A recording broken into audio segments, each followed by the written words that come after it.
Prezados e prezadas, sejam todos bem-vindos e bem-vindas à nossa aula de História. Eu sou o professor Cláudio Nascimento, professor da Escola Jornalista Trajano Chacon. O Cláudio, queres ou não queres? Então, hoje nós iremos trazer para vocês, nesse momento de pandemia, de isolamento social, uma nova metodologia, né? Trazendo para vocês o que? Uma aula, gravada, uma aula sobre renascimento e humanismo. Espero que vocês aproveitem essa aula e compartilhem lá na nossa página do YouTube, tá certo? Então, humanismo, renascimentos e o novo mundo. O que vem essa? Renascimento. Renascer.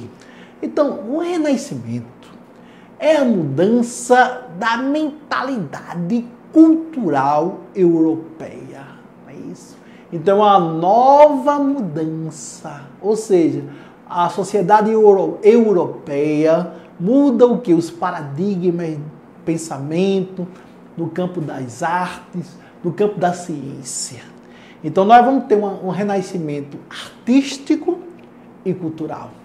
Então, esse renascimento foi um movimento, pessoal, eu quero que vocês prestem muito atenção. Então, prestem atenção, porque isso aí vai ser cobrado na prova de vocês aí de história. Ou seja, então essa aula de renascimento é uma aula extraordinária. Jamais vão se esquecer dessa aula de renascimento. Eu acredito, hein? Então, compartilhe lá no nosso YouTube. Alô, garotada! Tudo bem com vocês aí que está me assistindo? Então, participem. Conto com a sua participação. Belezinha? Ok? Então, vai-te embora. Vai conhecimento aí. Queres ou não queres? Então, o Renascimento foi um movimento histórico. Ocorrido aonde? Inicialmente, pessoal, na Itália. E difundido por toda a Europa. Ou seja, no século XV e século XVI. Ou seja, foi caracterizado pela crítica aos valores medievais.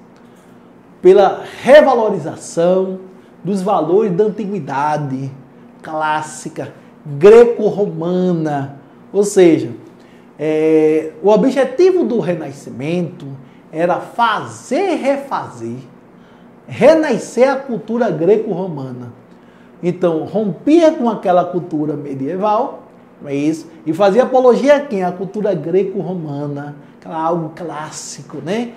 No campo das artes. Então, o período vai ocorrer do século XIV e século XVI, não é isso? Então, você vai ter, na realidade, o seguinte. Vocês terão, na realidade, as fases do Renascimento. Então, o Renascimento ele vai expandir, primeiramente, pela Itália. É o berço. Berço do Renascimento, Itália. Itália é o berço do Renascimento. Depois o Renascimento vai ser difundido por outros países. França, Portugal, Alemanha, Espanha, Inglaterra, Holanda e Bélgica, Países Baixos. Então, vai haver uma difusão, né? Ou seja, sai da Itália e alcança outros países. Principais cidades italianas. Então, se Itália é o foco, o centro, né, das grandes discussões, da nova mentalidade do homem, é isso, moderno, um homem que rompia os valores medievais e buscava o quê? Nos valores clássicos, enfatizar as suas ideias artísticas e culturais. Então, nós vamos ter aí Gênova, é uma cidade italiana, Veneza, Milão, não é isso? Pisa, Roma e Florença. Então essas cidades vão ser as principais cidades, não é isso? Da Itália. Então, mas quem vai patrocinar esses artistas? É um caba chamado mecenas. Que eram os mecenas? Eram os patrocinadores dos artistas.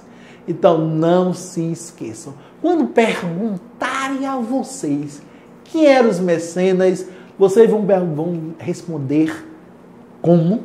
Irão responder da seguinte forma: mecenas eram patrocinadores dos artistas, né? Os principais mecenas. Aí vocês vão entrar algumas famílias, né? Como a família Médici, destaque para Lourenço, o Magnífico, Francisco de Médici, família Sforza, não é isso? Família Borgia, não é isso? Aí vocês vão ter a abrangência de homens ricos, cultos, urbanos, burgueses, né? E a expansão também pelo clero, papas, os nobres, reis, né? Então, na realidade, nós vamos ter aí grandes famílias que vão patrocinar o campo artístico, não é isso, da Itália. Então, a Itália no século XV. A Itália no século XV ela é o berço do Renascimento. O berço do Renascimento foi a Itália. Em virtude de quê? De uma série de fatores. Então vocês vão perguntar, professor Cláudio Nascimento, quais são os fatores? Intenso desenvolvimento comercial das cidades. Cidades estavam crescendo, exerciam forte monopólio, né, sobre o comércio no mar Mediterrâneo. Então, na realidade, se a cidade o desenvolvimento comercial estava se expandindo, não é isso? Então surge aí, na realidade, o quê? O monopólio sobre o comércio, desenvolvimento e a ascensão de uma nova classe social. Aí vocês vão ter a burguesia comercial, que passa o quê? Passava a difundir novos hábitos de consumo. Vai ter o urbanismo e a discriminação do luxo e da opulência. Então, vejamos, também vamos ter influência da cultura grega através do contato comercial das cidades italianas com o Oriente, Constantinopla. Né? Aí surge o quê? O mecenato. O mecenato era uma prática exercida por quem? Pelos burgueses, pelos príncipes, né? E papas, de financiar artistas, procurando mostrar o poderio da cidade e ampliar o quê? O prestígio pessoal. Então essas pessoas, essas figuras, também chamadas de mecenas, né? Então eles patrocinavam. Então, outro ponto é a vinda de sábios, né? Bizantino para a Itália.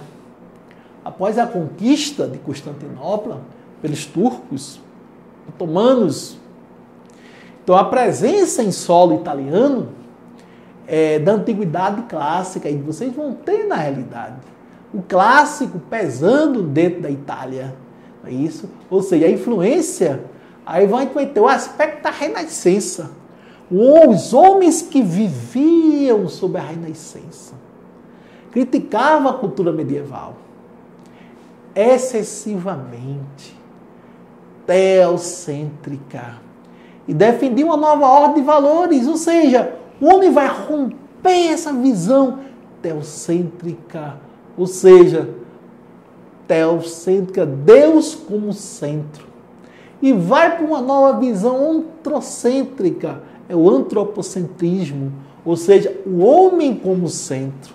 Então Deus deixa de ser o centro, aí, numa visão teocêntrica, para o homem ser o centro numa visão antrocêntrica, e defendia uma nova ordem, não é isso? Que era a ordem dos valores. Então as características principais do Renascimento foram o racionalismo e o abandono do mundo sobrenatural.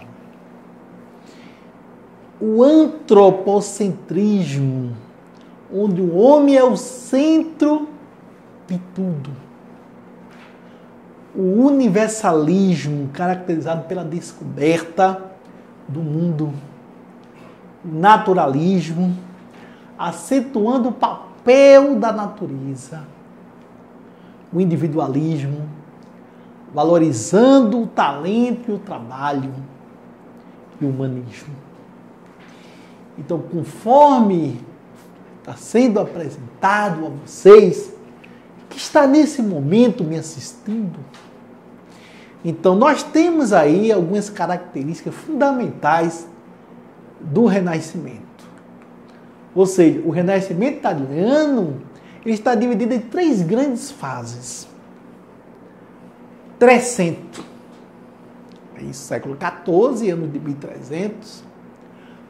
400, século XV, ano de 1400, ano de 1400. E os 500, ano de 1500. Então, cada fase dessa aí, ela representa uma mudança de mentalidade na sociedade europeia. Uma mudança dos valores culturais, de rompimento com aquela ideia medieval e apologia ao greco-romano, à cultura greco-romana.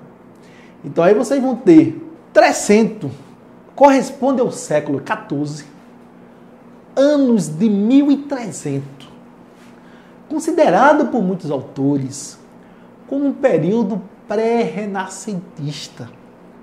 É a primeira fase do movimento renascentista. Ocorreu especialmente em Florença, por ser polo político, econômico, cultural da época.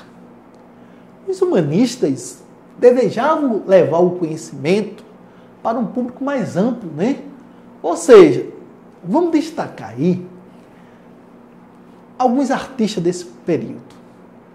Destaque para a pintura de Giotto di Bondone.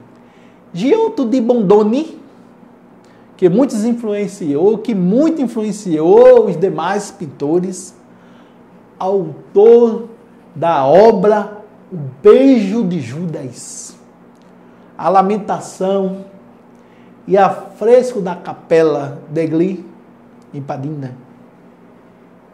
Giovanni Boccaccio, com a grande obra Decameron. Dante Alighieri, com a grande obra A Divina Comédia. E Francisco Petrarca, com as obras de África, Odes e Laura, e pai do humanismo, inventor de soneto. Então aí vocês têm uma imagem que retrata um pouco essa questão do humanismo, né? O renascimento, o antropocentrismo, o racionalismo e o humanismo e o individualismo. Porque a fase do 300 é a fase que vai marcar as ideias humanistas dentro da Itália, dentro do período renascentista.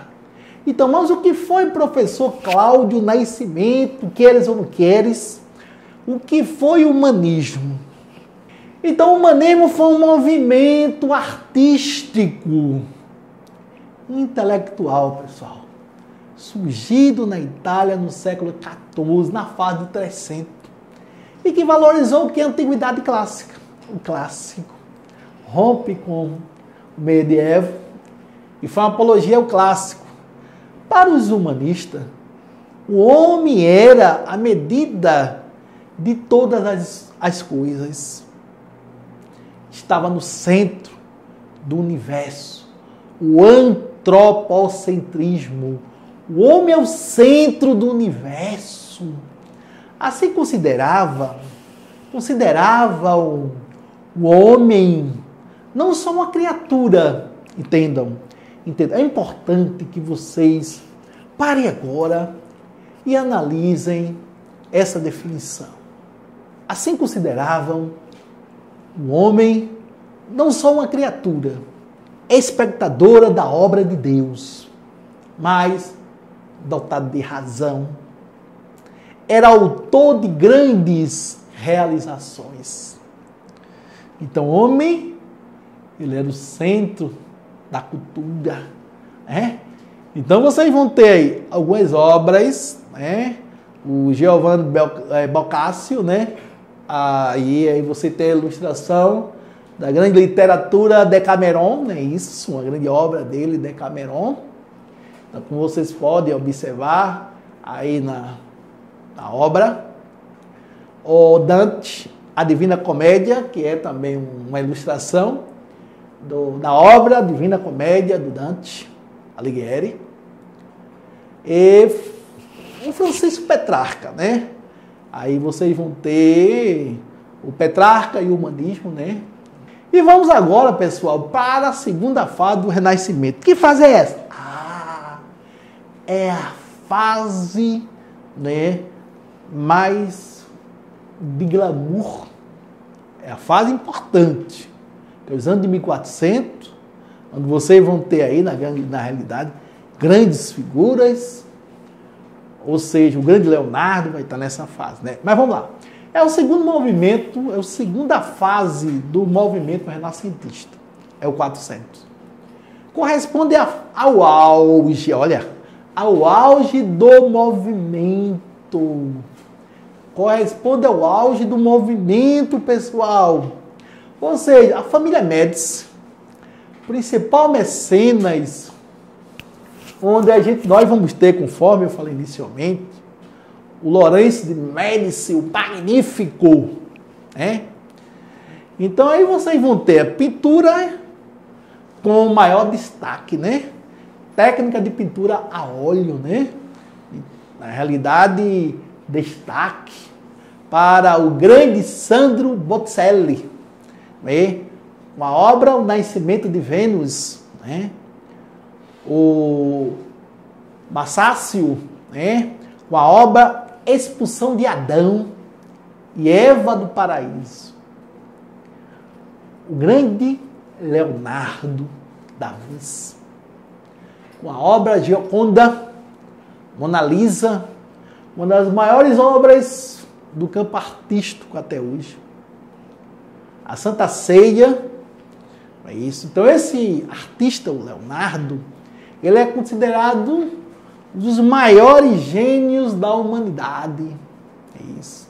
Teve sua contribuição lá dentro do 400, né? Então aí vocês vão ter, dentro desse movimento, né? Então, cabe destacar, aí nós temos a grande obra do Sandro Botticelli, Nascimento de Vênus, né? Então, vocês aí que estão me assistindo, observe essa obra. Aí aqui nós temos a expulsão de Adão e Eva do paraíso, né? Que foi uma obra bastante polêmica, onde o Massácio não pôde retratar a nudez do homem e da mulher por causa do conservadorismo da época, né? Aí Leonardo da Vinci, a Santa Ceia, o Cristo com os apóstolos reunidos, né? E a grande obra Gioconda, que é a Mona Lisa, né? A nossa Mona Lisa.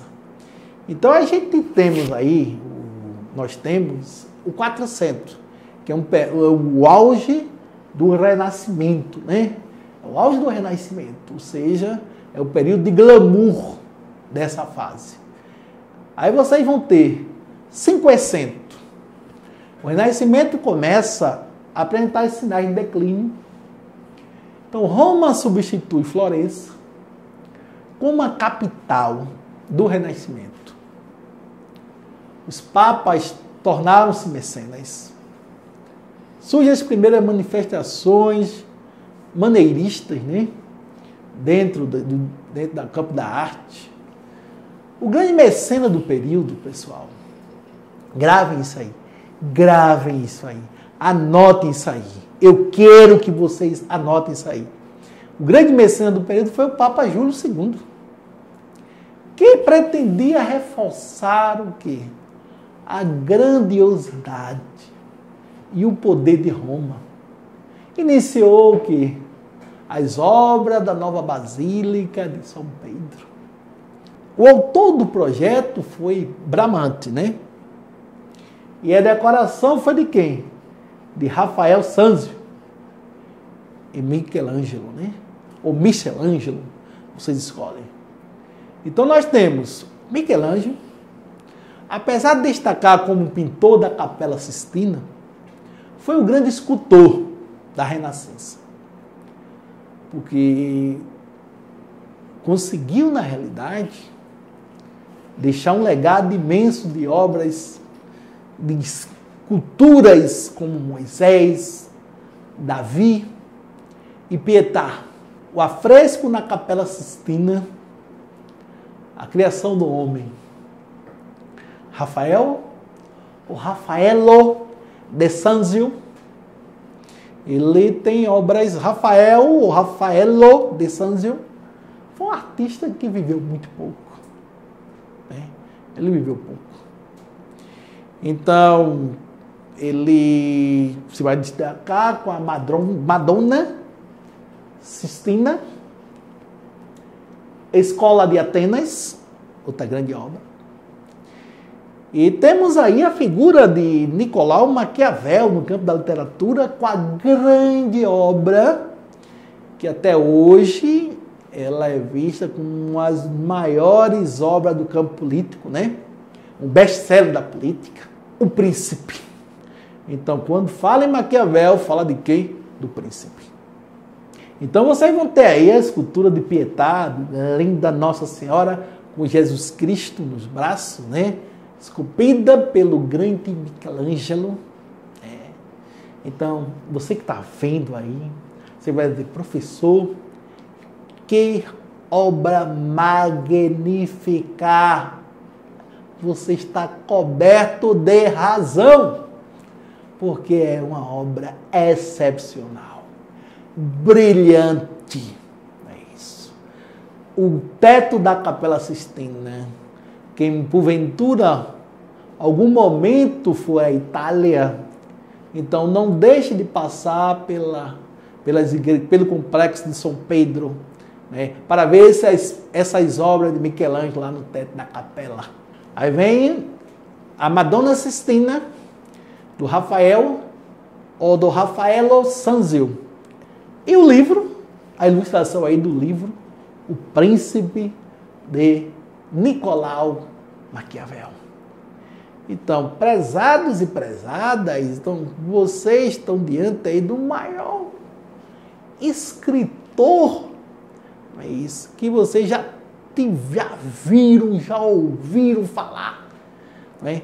Maior obra, O Príncipe, no campo da política. Principais nomes do Renascimento fora da Itália. Então vocês vão ter aí o Rabelais, né? Que escreveu Gargantua, não é isso? E Pantagruel. Aí vocês vão ter o Montaigne, que é o autor dos ensaios na França. Na Holanda nós teremos o Erasmo de Roterdã, o príncipe dos humanistas, né?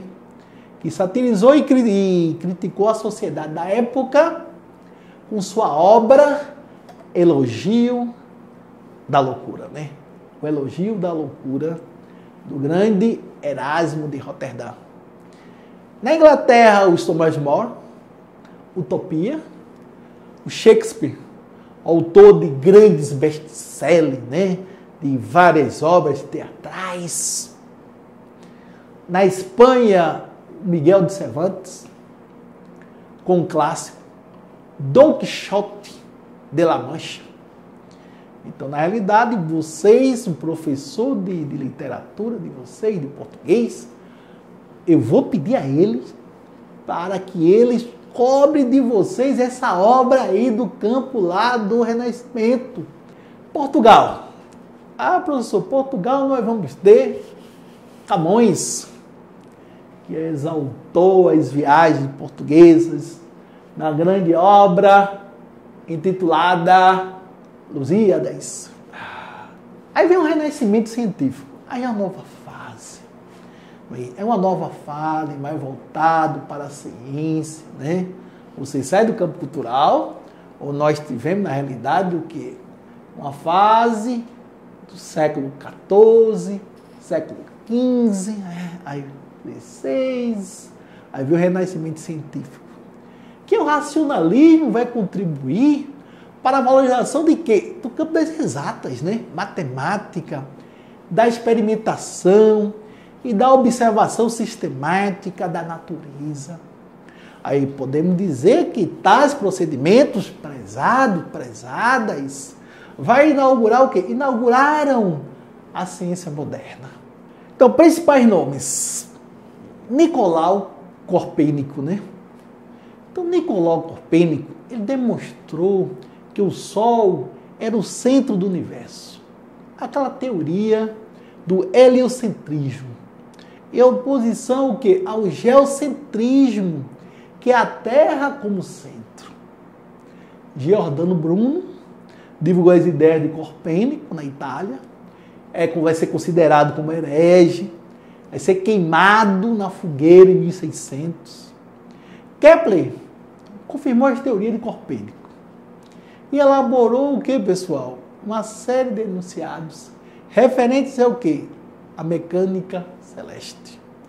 Galileu Galilei, o grande Galileu Galilei, inaugurador da ciência moderna, e aprofundou as ideias de Copérnico, né? Pressionado pela igreja, negou as suas ideias.